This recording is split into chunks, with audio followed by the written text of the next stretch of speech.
चलो next topic शुरू करते हैं, that is final goods and intermediate goods. अब फाइनल गुड्स हमें नाम से समझ में आ रहा है कि अल्टीमेट गुड्स हैं। कौन यूज करेगा इसको? फाइनल या फिर अल्टीमेट कंज्यूमर। जैसे कि हम एग्जांपल लेते हैं, चलो पार्ले जी का, ठीक है, हम खाते हैं, या फिर हम पार्ले जी का केक बना के वो खा लेते हैं, सिंपल है, या फिर दूध में डुबा के खा लेते हैं, चाय में डुबा के खा लेते हैं। तो वो क्या है? फाइनल गुड्स, यानी ऐसे गुड्स जो अब आगे फर्दर प्रोड्यूस नहीं होने वाले, उन पे कोई भी वैल्यू एडिशन नहीं होने वाला है, वो एक अल्टीमेट कंज्यूमर यूज करने वाला है फॉर हिज कंजम्पशन, उसके सेटिस्फैक्शन के लिए यूज करने वाला है इन गुड्स को। वहीं पे इंटरमीडिएट गुड्स क्या होते हैं? इंटरमीडिएट मतलब हमको पता है something in the middle man को हम इंटरमीडिएट बोलते हैं। तो इंटरमीडिएट गुड्स क्या हो गए? ऐसे गुड्स जो या तो हम वापस रीसेल के लिए यूज करने वाले हैं या फिर हम इन गुड्स को यूज करके फाइनल गुड्स बनाने वाले हैं, ठीक है। तो ये हो गए final goods and intermediate goods. थोड़ा सा इन डेप्थ पढ़ लेते हैं इनके बारे में। First is final goods refer to those goods which are used for consumption और फॉर इन्वेस्टमेंट। मतलब हमने ये गुड्स खरीदे हैं, क्यों खरीदे हैं? ईदर फॉर आर कंजम्पशन और फॉर इन्वेस्टमेंट। जैसे कि गोल्ड है, अब हम गोल्ड खरीदते हैं तो हम उसको कंज्यूम कर लेते हैं क्या? खा लेते हैं क्या? नहीं खाते ना। हम क्या करते हैं? इन्वेस्टमेंट करती है मम्मी उसका, ठीक है, मम्मी उसको लॉकर में रख देती है, बैंक के लॉकर में रखाती है। तो ऐसे गुड्स जो हमने खरीदे हैं, क्यों? फॉर इन्वेस्टमेंट और फॉर कंजम्पशन। वहीं पे इंटरमीडिएट गुड्स क्या होते हैं? Refer to those goods which are used either for resale और for further production in the same year. अब एक बात समझो, सेम ईयर, ये बहुत ही इंपॉर्टेंट टर्म है। पहले ये दोनों टर्म के बारे में बात कर लेते हैं। ऐसे गुड्स जो हम खरीदते हैं वापस आगे बेचने के लिए या फिर फर्दर प्रोडक्शन के लिए, ठीक है। लेट्स से कि मैं एग्जांपल की बात करता हूं, लेट्स से कि मैं मिल्क खरीदता हूं। अगर मैं वो मिल्क को कंज्यूम कर रहा हूं तो वो मेरा फाइनल गुड हो गया। लेकिन अगर उस मिल्क से मैं एक ओरियो शेक बना के बेच रहा हूं तो वो मेरा इंटरमीडिएट गुड्स हो गया। यानी ऐसे गुड्स जो अगर आप खरीदते हो अपने कंजम्पशन के लिए या फिर अपनी इन्वेस्टमेंट के लिए तो वो हो गए आपके फाइनल गुड्स। बट वहीं पे अगर आप उन गुड्स को यूज करके रीसेलिंग कर रहे हो या फिर फर्दर प्रोडक्शन कर रहे हो तो वो हो गए आपके इंटरमीडिएट गुड्स। यहां पे एक वर्ड है with in the same year, एक सेंटेंस है, एक छोटा सा फ्रेज है, इन the same year. That means अगर आपने कोई चीज खरीदी है रीसेलिंग के लिए या फिर फर्दर प्रोडक्शन के लिए, बट अगर आप उसको एक साल के अंदर यूज नहीं कर पाए तो वो गुड आपका फाइनल गुड हो जाएगा, वो गुड आपका इंटरमीडिएट गुड नहीं कहलाएगा। वो एक साल के लिए तो आपका इंटरमीडिएट गुड कहलाएगा, बट अगर आप उसको रीसेल नहीं कर पाए या फिर अगर आप उसको यूज करके फर्दर प्रोडक्शन नहीं कर पाए तो वो आपका फाइनल गुड हो जाएगा। सिंपल एक एग्जांपल देता हूं। लेट्स से कि मैंने वुड खरीदा था, वुड प्लैंक खरीदी थी और मेरा फर्नीचर का काम था। मैंने खरीदा था उसको लेट्स से दिसंबर में, ठीक है, और फिर अचानक से कोरोना वायरस के कारण लॉकडाउन हो गया और उस साल के अंदर मैं उस वुड प्लैंक को यूज ही नहीं कर पाया, ना मैं उसको फर्दर रीसेल कर पाया, ना ही मैं उससे फर्दर प्रोडक्शन कर पाया।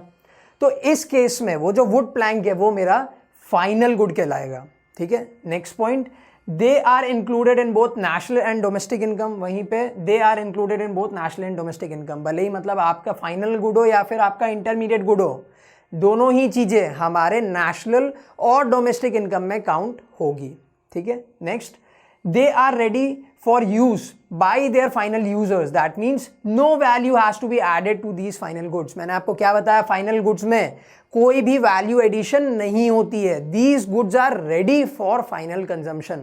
वहीं पे अगर हम बात करते हैं इंटरमीडिएट गुड्स की, हम उस पर फर्दर प्रोडक्शन कर रहे हैं, यानी हम वैल्यू एडिशन कर रहे हैं।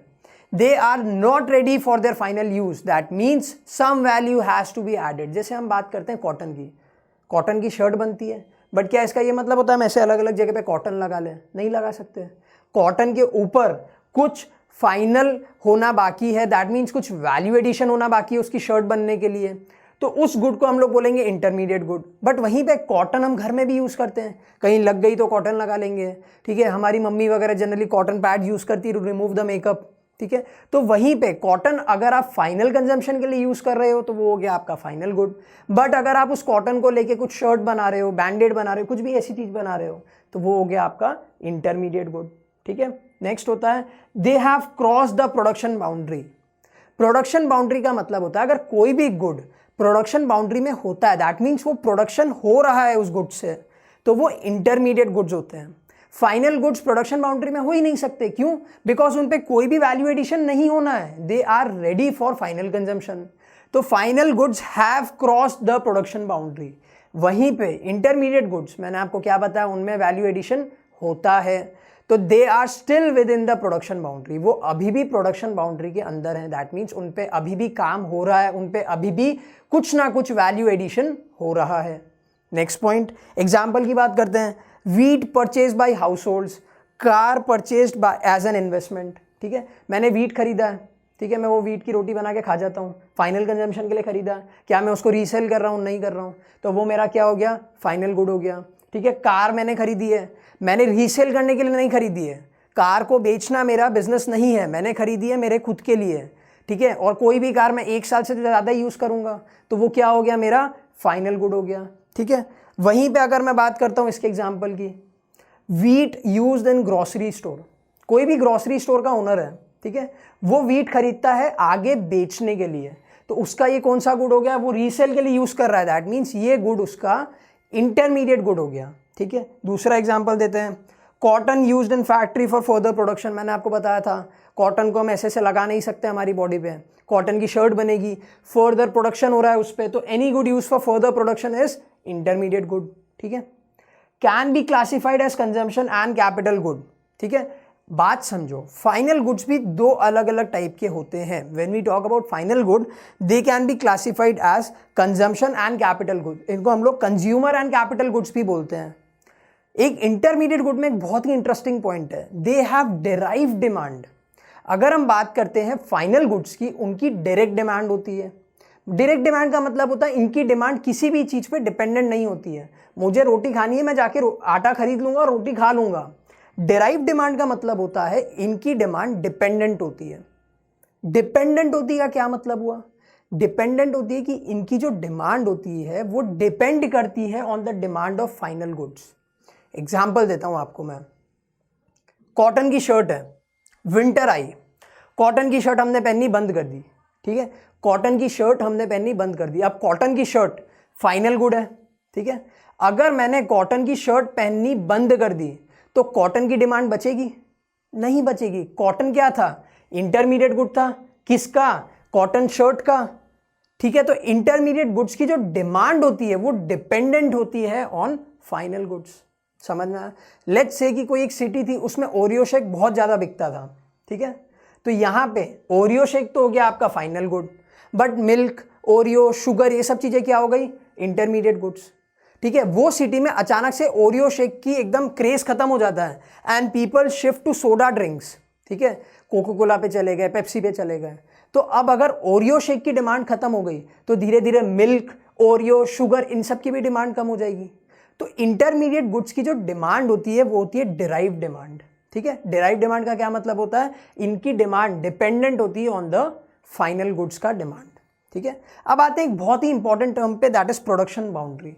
क्या होता है प्रोडक्शन बाउंड्री, देखो, the concept of production boundary is very significant to understand the difference between intermediate and final goods. मैंने आपको क्या बताया था, final goods have crossed the production boundary whereas intermediate goods are still within the production boundary. तो बहुत जरूरी है समझना कि प्रोडक्शन बाउंड्री क्या होता है to understand the difference between final goods and intermediate goods. ठीक है, as long as goods remain within the production boundary, they are intermediate goods, and when a good comes out of this boundary, they become final goods। मैंने आपको क्या बताया था, कोई भी good अगर प्रोडक्शन बाउंड्री में है तो वो क्या कहलाएगा, इंटरमीडिएट गुड्स। क्यों, मैंने मैन्युफैक्चरर से कॉटन खरीदी, मैंने वो कॉटन को एकदम सीधा किया, मॉइस्चराइज किया, ठीक है, फिर मैंने उसको किसी और को दिया, उस बंदे ने उसकी शर्ट बनाई, फिर होलसेलर के पास में गई, उसने उसकी पैकिंग करी, उस पर लेबलिंग करी, ये सब चीज़ें करी, और फिर फाइनल कंज्यूमर ने खरीदा। तो ये सब जो चीज़ें हो रही थी, कॉटन खरीदना, उसको मॉइस्चराइज करना, उसको होलसेलर को देना, उसके ऊपर टैग लगवाना, लेबलिंग कराना, ब्रांडिंग करना, कुछ ना कुछ वैल्यू एडिशन हो रहा है। दैट मीन्स वो कॉटन अभी भी प्रोडक्शन बाउंड्री में है, रेडी टू यूज़ नहीं है। तो अगर कोई भी good with in the production boundary होगा तो उसको हम बोलेंगे इंटरमीडिएट गुड्स। जैसे ही वो रेडी टू यूज़ हो जाएगा उसको हम क्या बोलेंगे, फाइनल गुड। देखते हैं, farmer A produces cotton worth ₹200 and sells it to person B. अब एक फार्मर था जिसका नाम था ए, उसने क्या किया, कॉटन बनाया और किसको सेल किया, to person B. Person B produces thread worth ₹500 and sells it to person C. B ने क्या किया, वो कॉटन को यूज करके कॉटन के थ्रेड्स बनाए और सेल कर दिया पर्सन सी को। कितने में? 500 में। 200 रुपीज का कॉटन परचेज किया, उसको थ्रेड बना के 500 रुपीज में सेल कर दिया, यानी यहां पे कुछ वैल्यू एडिशन हो रही है। ठीक है। Person C produces shirt worth ₹1500 and sells it to consumer.